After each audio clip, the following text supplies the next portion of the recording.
जय श्री राधे दोस्तों, केपी की वाणी चैनल में आपका स्वागत है। माता रानी का आशीर्वाद पाने हेतु कमेंट में जय माता दी अवश्य लिखे। वहीं अगर आप महाकाल के भक्त हैं तो कमेंट में हर हर महादेव अवश्य लिखे। यकीन जानिए माता रानी संग महादेव की कृपा आप और आपके पूरे परिवार पर अवश्य बरसेंगे। साथ ही आपकी सभी मनोकामनाएं महादेव की कृपा से अवश्य ही पूर्ण होगी। दोस्तों, आज की वीडियो में आपको उन 5 भाग्यशाली राशियों की जानकारी देने जा रहा हूँ जिनके साल 2024 में लव मैरिज के 100% योग है। आप में से कई ऐसे जातक हैं जो लव मैरिज की जानकारी के लिए इच्छुक हैं कि उन्हें यह जानकारी ज्ञात करना है कि उनकी लव मैरिज होगी या नहीं होगी। तो आपको बता दें, अगर आप जन्मदिन के अनुसार से यह जानकारी प्राप्त करना चाहते हैं कि आपकी लव मैरिज की संभावना कितनी अधिक है, तो आप अपना जन्मदिन और अपने पार्टनर का जन्मदिन हमें व्हाट्सएप करें 8521835670 पर। हम आपको पूरी जानकारी देंगे कि आपकी लव मैरिज की संभावना कितनी अधिक है। हालांकि आपको बता दें कि कुंडली अगर विश्लेषण कराते हैं तो उसमें मामूली बदलाव हो सकता है। न्यूमरोलॉजी के हिसाब से आपको यह जानकारी दी जाएगी, मूलांक के हिसाब से आपको यह जानकारी दी जाएगी कि आपके लव मैरिज की संभावना कितनी अधिक है। तो यह तो जानकारी आपको लव मैरिज की दूंगा। और अगर आपको अपने विवाह की जानकारी प्राप्त करनी है जन्मदिन के हिसाब से और आपकी आयु 25 वर्ष से कम है, तो अपना जन्मदिन हमें कमेंट करें या फिर हमें व्हाट्सएप करें 8521835670 पर। तत्काल से आपको यह जानकारी देंगे कि आपके विवाह की जो वर्ष है वो किस वर्ष आपकी शादी हो सकती है। तो आप 8521835670 पर संपर्क कर सकते हैं। आइए अब आज की वीडियो में आगे बढ़ते हैं। तो जैसा मैंने आपको बताया है कि 5 भाग्यशाली राशि के बारे में बताऊंगा, उनकी दिशा, दूरी, नाम के बारे में बताऊंगा। इसके अलावा मैं जन्मदिन के हिसाब से भी यह बताऊंगा कि आपकी लव मैरिज की संभावना है या नहीं है। इसके अलावा आपको हस्तरेखा से भी जानकारी दूंगा कि आपकी लव मैरिज कब हो सकती है या आपकी शादी कब हो सकती है। आप स्वतः यानी खुद से भी जो है आप हस्तरेखा को देखकर यह ज्ञात कर सकते हैं कि आपकी शादी इस वर्ष होगी या फिर आपको इंतजार करना पड़ेगा। तो चलिए बारी बारी से इसका प्रारंभ करते हैं। उससे पहले मैं आपको बता देता हूं कि अगर आपकी शादी में अड़चने आ रही है, शादी तय होने का टूट जा रही है, शादी में किसी न किसी वजह से व्यवधान आ रहा है, आप परेशान है, आपके घर वाले परेशान है, आपके माता पिता परेशान है, बात नहीं बन पा रही है, आपने कई प्रकार के ज्योतिषों से सलाह ली है, इसके बावजूद भी कोई बात नहीं बन पा रही है, आपने उपाय भी करा लिया, एक बार मामले शुल्क पर केपी की वाणी से अपनी कुंडली विश्लेषण अवश्य करा ले। यकीन जानिए मामले शुल्क की ली जाती है हम लोगों से, यानी कि आप मेहनताना जो है वो लिया जाता है और उस पर आपको पूरी जानकारी दी जाएगी। इसके अलावा किसी प्रकार का अन्य शुल्क नहीं लिया जाता है और ना ही हम लोग बाह्य आडंबर यानी कि पूजा पाठ के माध्यम से आपको यह बताएंगे कि ये पूजा करा ले तो आपकी शादी हो जाएगी। इस तरह के प्रावधान केपी की वाणी पर नहीं है। अगर किसी प्रकार का कोई दोष लगता है तो आपकी उपस्थिति में आप अपने स्थानीय पंडित व ज्योतिष से संपर्क कर वह निवारण करा सकते हैं। जैसा कि ज्ञात होगा आपको, मैंने कई वीडियो में बताया है, नए व्यूअर्स के लिए बता दूं कि 5 प्रकार के दोष लगते हैं कुंडली में और उस स्थिति में जातक की विवाह में बाधा आती है। इसके अलावा ग्रह दशा भी अनुकूल रहनी चाहिए। 7.5 या फिर शनि के ढैया से पीड़ित रहने पर भी विलंब होता है। तो वो 5 दोष अगर नहीं लगा है तो फिर शादी निश्चित हो जाएगी। लेकिन अगर आप केपी की वाणी से कुंडली विश्लेषण कराते हैं तो आपको न केवल यह जानकारी प्राप्त होती है कि आपकी शादी किस वर्ष तक हो सकती है, किस वर्ष हो जाएगी, बल्कि आपको आपकी शादी कब होगी, कहाँ होगी, कैसे होगी, किससे होगी, किस दिशा में होगी, कितनी दूरी पर होगी, किस नाम से होगी, किस राशि से करनी चाहिए, जीवन साथी का रंग, रूप, स्वरूप, स्वभाव और उनका करियर कैसा होगा, आपका करियर कैसा होगा। अगर आप लव मैरिज करना चाहते हैं तो माता पिता की सहमति मिलेगी कि नहीं मिलेगी, ससुराल में घर द्वार कैसा रहेगा, सास ससुर का स्वभाव कैसा रहेगा, पति कितना पढ़ा लिखा होगा, पत्नी कितनी पढ़ी लिखी होगी, ये तमाम तरह की जानकारी आपको कुंडली विश्लेषण से प्राप्त हो जाएगी। आप चाहे मौखिक या लिखित किसी भी माध्यम का चयन कर पूरी जानकारी ज्ञात कर सकते हैं। तो इसके अलावा आप कुंडली मिलान भी करा सकते हैं। कुंडली मिलान अनिवार्य होता है, इसके बारे में विस्तार से बताऊंगा आगे के सेगमेंट में। तो आप कुंडली मिलान भी करा सकते हैं और इसके लिए भी मामले शुल्क की जाती है 8521835670। इस नंबर पर आप कभी भी किसी भी समय संपर्क कर सकते हैं, आपको त्वरित ही जानकारी दी जाए। तो आपके फोन कॉल का हमें बेसब्री से इंतजार है। वहीं अगर आप कॉन्फिडेंशियल रहना चाहते हैं तो kpkiwani@gmail.com पर मेल के जरिए संपर्क कर सकते हैं या फिर आप kpkiwani.blogspot.com पर विजिट कर जो है यह जानकारी ज्ञात कर सकते हैं या वहां से भी आप संपर्क कर सकते हैं। अगर आपको जरूरत रही तो आप अपने दोस्तों, रिश्तेदार, किसी को भी जरूरत हो तो आप अपने नंबर पास कर सकते हैं और आप संपर्क कर सकते हैं। आइए वीडियो में आगे बढ़ते हैं। जैसा कि आपने थंबनेल में देखा कि मैं इस वीडियो में आपको 5 भाग्यशाली राशियों के बारे में बताऊंगा जिनके लव मैरिज की संभावना 2024 में 100% बन रहे हैं। तो पति पत्नी का जो रिश्ता होता है बिजली की 2 तारों की तरह होता है। अगर सही तार जुड़ जाए तो फिर रोशनी फैल जाती है और अगर गलत तार जुड़ जाए तो जोड़ के झटके लगते हैं और ये झटके बार बार लगते हैं, एक बार नहीं लगते, बार बार लगते हैं। इसके लिए जो है वर्तमान समय में लव मैरिज का जो ट्रेंड अधिक हो, यानी कि लड़के और लड़कियां एक दूसरे को जानते हैं, पहचानते हैं, मिले रहते हैं, तो उन्हें ऐसा लगता है कि उनका विवाह या वैवाहिक जीवन सुखमय रहेगा। हालांकि माता पिता की सहमति से विवाह करना भी श्रेष्ठकर ही होता है, उसमें किसी प्रकार की कोई संयुक्ति नहीं होनी चाहिए अगर माता पिता कुंडली मिलान करा ले तो, क्योंकि कुंडली मिलान नहीं कराते हैं तो स्वतः ही आपको भी परेशान रहना पड़ सकता है, मानसिक तनाव आपको मिल सकती है, क्योंकि कुंडली मिलान में नारी दोष भकुट दोष लगता है। गण नहीं मिलने पर या राक्षस गण के किसी एक जातक के होने पर या दोनों जातक के राक्षस गण होने पर पति पत्नी के बीच अनबन बनी रहती है। तो इस प्रकार की जो है समस्या का निवारण जो है आपको कुंडली मिलान से मिलती है। और जब आप कुंडली मिलान करा लेते हैं, अगर उसमें कोई दोष लगता है तो उसका निवारण करा लेते हैं, तो फिर आप पूर्णस्य हो जाएंगे आप, और आपको फिर वैवाहिक जीवन में किसी प्रकार की परेशानी नहीं आएगी। लेकिन इसी परेशानी को दूर करने के लिए लड़के और लड़कियां एक दूसरे से लव मैरिज करना चाहते हैं, उन्हें ऐसा लगता है कि वैवाहिक जीवन सुखमय रहेगा। लेकिन यहाँ भी लड़के और लड़की गलती एक कर देते हैं कि वे अपनी कुंडली मिलान नहीं कराते। तो अगर आप लव मैरिज भी करना चाहते हैं तो हो सकता है कि आपके विचार मिल रहे हैं, चार दीवारी से बाहर हो, आप दोनों एक दूसरे अलग अलग स्थानों पे रह रहे हैं, तो हो सकता है कि विचार मिल जाएंगे। लेकिन जब आप एक स्थान पे रहोगे तो फिर विचार में मतभेद हो सकता है और ये जीवन पर्यंत तक हो सकता है। तो इसके लिए लव मैरिज करने वाले जातक भी जो है कुंडली मिलान अवश्य करा ले, अगर कोई दोष लगता है का निवारण भी करा ले, और खासकर मंगल का ध्यान अवश्य रख ले, क्योंकि कुंडली मिलान में मंगल की जो है गणना नहीं होती है। तो आप स्थानीय पंडित अथवा ज्योतिष प्रकांड पंडित से संपर्क करें और इसकी पूरी जानकारी ज्ञात करें। तो पति पत्नी का जो रिश्ता है वो बेहद मधुर भी होता है और कटु भी होता है। वे एक दूसरे के पूरक होते हैं, एक दूसरे के बिना रह भी नहीं पाते हैं और एक दूसरे के साथ रहना भी नहीं चाहते।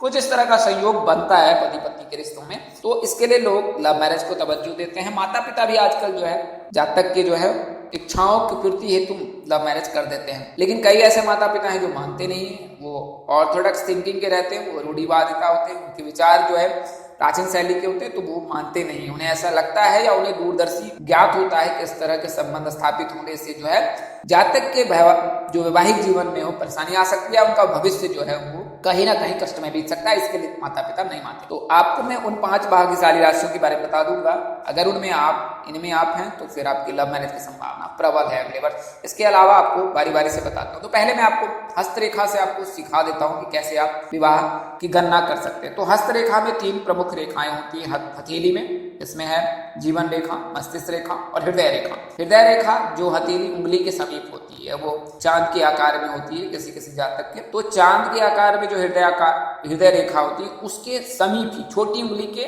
आप थोड़ी सी उंगली को अगर आप अपनी हथेली को टिल्ट करोगे, मोड़ोगे, तो वहां छोटी उंगली के नीचे रेखा रहती है। वो रेखा सबसे ज्यादा जो उभरी रहती है वो विवाह रेखा होती है, और उस रेखा के साथ कई अन्य रेखाएं भी होती है। तो वह रेखाएं आपकी प्रेम प्रसंग को दर्शाता है या ना दर्शाता है कि आपकी 2 विवाह की हो गया। तो अगर हृदय रेखा के विवाह रेखा समीप हो तो शीघ्र शादी होती है, वहीं अगर बुध पर्वत के समीप हो विवाह रेखा तो शादी में देर होती है। अगर आप मध्य में है तो 25 वर्ष तक हो जाती है, अगर मध्य से पूर्व है यानी कि हृदय रेखा के समीप है तो 25 वर्ष से पहले 20 से लेकर 25 वर्ष तक शादी हो जाती है। वहीं अगर बुध पर्वत के समीप है तो 25 से लेकर 30 वर्ष के मध्य या कई बार 30 वर्ष के बाद भी शादी हो। कई ऐसे जातक हैं जिनकी कुंडली में कालसर्प दोष, पितृदोष, मंगल दोष ऐसे दोष लगे रहते हैं, उनका निवारण नहीं कराते तो उनकी शादी में विलंब होता है। आप ज्योतिष की गणना को आप इस तरह से लेते हैं कि ज्योतिष पैसे लेते हैं, लेकिन इनमें से कई ऐसे ज्योतिष हैं जो आपको मामले शुल्क पर पूरी जानकारी देते हैं। तो अगर आप विश्लेषण कराकर यह जानकारी ज्ञात कर लेते हैं तो आपका वैवाहिक जीवन सुखमय रहता है। साथ ही आपको यह ज्ञात हो जाता है कि आपकी शादी किस वर्ष तक हो सकती है। आइए मैं आपको उन 5 भाग्यशाली राशियों के बारे में बताता हूं। तो पहले मैंने आपको हथेली से बता दिया, अब मैं आपको बताता हूँ जन्मदिन से। अगर आपके जन्मदिन से यह ज्ञात कर सकते हैं कि आपके लव मैरिज की संभावना है या नहीं। तो बता दें आपको कि अगर आपका जन्मदिन जो है 1 तारीख के दिन हुआ है, 3 तारीख के दिन हुआ है, अगर आपका जन्मदिन 2 तारीख, 3 तारीख, 4 तारीख, 6 तारीख, 8 तारीख, 11 तारीख, 12 तारीख, 13 तारीख, 15 तारीख, 17 तारीख, 20 तारीख, 21 तारीख, 22 तारीख, 24 तारीख, 26 तारीख, 29 तारीख, 30 तारीख और 31 तारीख के दिन अगर आपका जन्म हुआ है तो आपकी लव मैरिज की संभावना प्रबल है। वहीं अगर आपका जन्म 1, 5, 7, 9, 10, 14, 16, 18, 23, 25, 27 तारीख के दिन हुआ है तो आपकी लव मैरिज की संभावना बहुत ही कम है, यानी कि माता पिता की सहमति से शादी होगी। वही माता पिता ही आपको लव मैरिज की भी अनुमति दे सकते हैं। तो यह तो है जन्मदिन के हिसाब से। अब मैं आपको तो कुंडली के हिसाब से। तो कुंडली में जब सप्तम भाव में मंगल, राहु, केतु, शनि बैठता है तो ऐसी परिस्थिति में जातक के लव मैरिज की संभावना की बढ़ती है। वहीं अगर पंचम भाव में जो है राहु, केतु, शनि उपस्थित रहता है तो भी लव मैरिज की संभावना बनती है। अगर भाव में अशुभ ग्रह बैठा है तो भी लव मैरिज की संभावना बनती है। अगर एकादश भाव में अशुभ ग्रह बैठते हैं तो वहां भी लव मैरिज की संभावना बनती है। अगर प्रथम भाव में जो है अशुभ ग्रह बैठा हुआ है तो भी लव मैरिज की संभावना बनती है।